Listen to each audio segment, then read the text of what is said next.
m'appelle Fama Diouf. Mon père est sénégalais et ma mère est ivoirienne sénégalaise. D'accord. J'ai grandi entre la France, les États-Unis, l'Italie, Monaco et bien sûr le Sénégal. Je suis diplômée j'ai un diplôme en administrateur des réseaux et des systèmes informatiques, certifié Microsoft, mais également un diplôme en communication, marketing et production cinématographique. Voilà.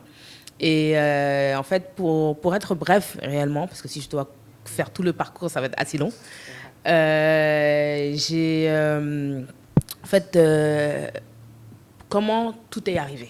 En fait, tout est arrivé en fait, en particulier. Après mes études, j'ai directement travaillé pour le programme alimentaire des Nations Unies, le PAM, basé à Rome.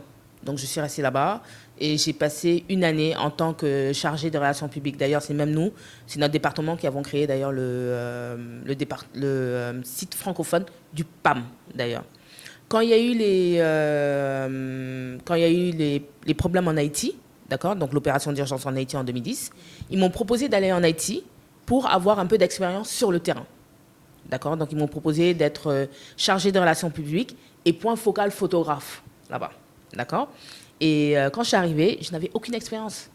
Ok, j'avais mon mentor qui m'a dit, écoute, j'ai besoin que tu ailles me faire des photos. Je lui ai dit, mais moi, je ne sais pas utiliser un appareil photo. D'accord. Il m'a dit, d'accord, je vais te former. Au bout de 3 mois, j'ai été formée par lui-même. Du coup, j'ai été son deuxième.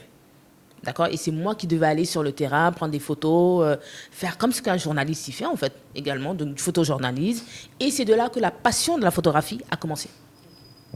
D'accord. Donc, je suis restée 8 mois là-bas. Je suis allée également dans toutes les villes, également, tous les différents endroits également où le tremblement de terre a touché. Et du coup, je suis revenue sur Rome. Après Rome, je suis partie à Paris parce que Microsoft m'a contactée. Donc, je suis allée à Microsoft et j'étais chargée de dispatcher les techniciens dans le monde entier. Donc, j'étais coordinatrice Europe, Moyen-Orient et Afrique pour Microsoft France. D'accord. 2013, il y a eu la guerre au Mali. Rebolote. Le PAM m'a rappelé, ils m'ont dit, écoute, on veut que tu sois chargé des relations publiques, point focal, photographe, mais à Mopti. Mais pour des questions de sécurité, ils m'ont basé sur Bamako. Donc, à partir de Bamako, je faisais le tour et je suis restée à peu près 6 mois à peu près. Mais après, j'étais fatiguée de faire le tour du monde. Je me suis dit, j'ai envie de rentrer au Sénégal et voir ce que je peux réaliser. D'accord. Donc, quand j'ai dit à mon père, je vais au Sénégal, je vais faire de la photographie. Il m'a dit, mais avec tous les diplômes que tu vas au Sénégal pour faire de la photographie. Vous savez, quand vous avez des parents qui sont diplomates et qui ne connaissent pas et qui ne maîtrisent pas certains métiers, ils sont stressés. Donc, forcément, il m'a dit, écoute, je te laisse 3 mois à Dakar et on voit comment ça se passe. J'ai dit, il n'y a pas de souci, il n'y a pas de problème. Et au bout de 2 mois, j'étais dans un magazine de la place. Et du coup, c'est de là que tout a commencé. Et donc, aujourd'hui, ça fait depuis 2013 que je suis à Dakar. Bien sûr, avec mon métier, ça me permet de voyager à gauche, à droite, de travailler pour des fondations, pour des organismes, pour des sociétés, pour des particuliers. Et au sein de ma société, aujourd'hui, on a 7 services. Donc, la partie photo, la partie vidéo, la partie également cours de photo. On donne des cours de photo aux adultes et aux enfants. Moi-même, je donne le cours d'ailleurs également. On a la partie conseil, le coaching photographique, comment poser devant un objectif, pas simplement pour les adultes et les enfants également. Et on a aujourd'hui le côté DJing en place. Mais on a aussi le photobooth aussi. On est propriétaire d'un photobooth qui nous appartient aussi en même temps, la Connectbox. Mais surtout aujourd'hui le DJing. Et le DJing a été en fait un boom, a été une révélation en quelque sorte. Parce que vous savez, quand on fait tout le temps les mêmes activités, vous avez besoin de changer. Okay. Et j'étais arrivée à un point en fait de ma vie, en fait de ma carrière, où à force de faire tout le temps les mêmes choses, j'avais besoin d'un changement. Et donc je me suis dit, j'ai envie d'aller sur une passion qui me plaît, et la musique. D'accord. Et c'est anodin parce qu'aujourd'hui au Sénégal, voir des DJ femmes, ce n'est pas dans la culture. Exactement la même chose pour la photographie. Quand je suis arrivée à Dakar, je suis aujourd'hui une des seules femmes au Sénégal qui te fait un événement de A à Z et qui a une équipe d'hommes derrière. D'accord. Aujourd'hui, la photographie, c'est un métier aujourd'hui très dominé par les hommes. plus dominée par les hommes que les femmes. Les femmes aujourd'hui sont elles sont spécialisées dans des domaines clés. Moi, je suis spécialisée dans des domaines généraux directement. Voilà. Effectivement, j'avais une base, parce qu'à Paris déjà, basée à Paris déjà, je travaillais déjà en studio également avec des amis. Donc, je demandais également, voilà, comment marche ceci, comment marche cela, etc. C'est vrai que entre le moment où j'ai appris à Paris et le moment où j'ai appris à Dakar, pas mal de choses ont changé. La technologie a changé, les applications ont changé également. Et avant, c'était le virtual DJ. Maintenant, c'est tout ce qui est pionnière. Donc, c'est complètement différent. Je m'y connais en tout ce qui est beatmaking également. Et donc, c'était assez facile pour moi. C'est vrai que quand j'ai repris, ça m'a pris 1 mois pour me remettre à niveau. En fait, aujourd'hui, c'est marrant parce que, vous savez, beaucoup de gens me connaissent dans la photographie.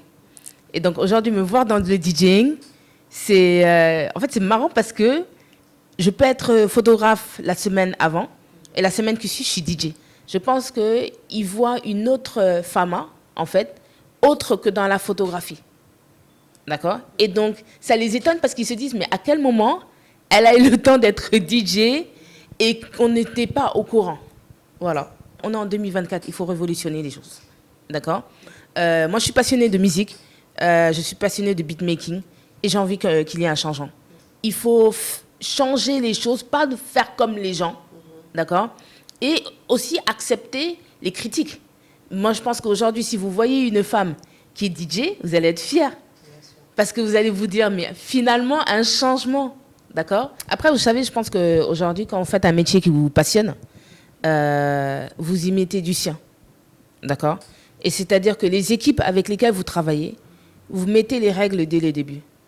Vous leur dites carrément, écoutez, il y a un moment pour rigoler, il y a un moment pour travailler. Tu es mon ami si tu fais mon travail correctement. Je suis patron et pour moi, mes équipes, je ne fais pas la différence de qui est leader, qui est patron. On est tous patrons de nous-mêmes. D'accord? Mais c'est-à-dire que mes équipes sont avec moi depuis 2013. Et c'est les mêmes équipes qui sont avec moi depuis 2013. Pour moi, aujourd'hui, c'est même pas une équipe que j'ai, c'est une famille que j'ai. D'accord? C'est-à-dire qu'aujourd'hui, là où je suis, par exemple, si on a un événement hors Dakar, le même hôtel où je suis, ils sont dans le même hôtel où je suis. Donc c'est comme ça que je travaille. Mais je dis à mes équipes, voilà, quand on a un événement, on fait un workshop. On fait un workshop où on prend le temps de donner chacun nos avis, de dire voilà comment on va travailler, qui va dans quelle équipe, qui va faire ceci. Voilà, c'est comme ça que je travaille et c'est organisé. Moi, je suis très dans les musiques anciennes, en quelque sorte. J'aime beaucoup les sons, surtout le beat de feu également, Samba Jabari Sam, également. Et aussi Doudou Ndiaye Rose également, parce qu'en termes de beatmaking et comme ils disent les Américains, les drums également, c'est ce qui permet également de travailler sur les beats. J'aime énormément le old school, donc années 80, 90, hip-hop, R&B, zouk, funana, batuka, etc. et tout comme ça, mais bien sûr également la nouvelle génération aussi en même temps, c'est vrai. Vous avez la photographie artistique, surtout en particulier, avec les différentes collections que j'ai pu présenter. Okay, donc, il y a eu Haïti sous ses visages en noir et blanc qui s'est déroulé en France. Okay, c'était en 2011, okay, 2011-2012 à peu près. Après, il y a eu il y a une exposition qui a été faite à l'époque avec Oumindour. C'était sur les femmes musulmanes. Les femmes musulmanes d'ailleurs. Et donc, avec l'association Muslima d'ailleurs. Voilà, donc on a fait avec la RTS également. African World Vision, c'était des personnes de l'époque qui se retrouvent dans un univers africain, un mélange de couleurs et de noir et blanc, réinventé dans une Afrique cosmopolite. D'accord? Et donc, ces tableaux-là, je crois qu'il y avait, la reine Pokou, on a représenté également Louis XIV, mais habillé en tissu Lagos, coton, africain, tout. C'est-à-dire qu'on a même pris des personnes qui ressemblaient aux personnages et on les a réhabillés également par rapport à ça. Après cette collection, il y a eu la collection Elle Story, 4 ans plus tard, au Pullman Dakar Teranga, avec 37 pièces de tableaux. Je crois que ça a été ma plus grosse exposition. 37 pièce de tableau sur la femme. Donc, c'était que des photos de femmes, partout dans le Pullman, c'est-à-dire même dans les chambres, au spa, partout. Et c'était des femmes, de la femme moderne à la femme de la Dior, à la Muse, à la BCBG. C'était que des femmes. C'était que des femmes. De là, il y a eu l'exposition également en avril dernier, Gorée-sur-Cour. Okay. D'accord. Gorée-sur-Cour qui s'est passé à Cœur-Luise, d'ailleurs, et qui était un autre style de photographie que les gens ne connaissaient pas. Et là, écoute, on espère qu'il y aura une biennale bientôt aussi. Bah oui. Voilà. En 2024. Voilà. Si on prend une collection en général, c'est également les émotions. D'accord. Vous allez pouvoir regarder également dans chaque tableau, surtout les tableaux artistiques de portraits, que chaque tableau vous lance un message. D'accord. Et chaque tableau a une histoire. Et donc, quand vous vous mettez devant un tableau, chaque personne a son histoire et je souhaiterais que chaque personne puisse fermer ses yeux et puisse imaginer l'histoire que ce tableau puisse véhiculer. D'accord. Après, je travaille pas dans les messages, non. Je travaille dans les histoires. Okay. En tant que photographe, on a tous un œil de perception différente. D'accord. Moi, je touche les émotions. D'accord. Et c'est à travers mes photos, que ce soit en couleur ou en noir et blanc. On a besoin également d'avoir une certaine...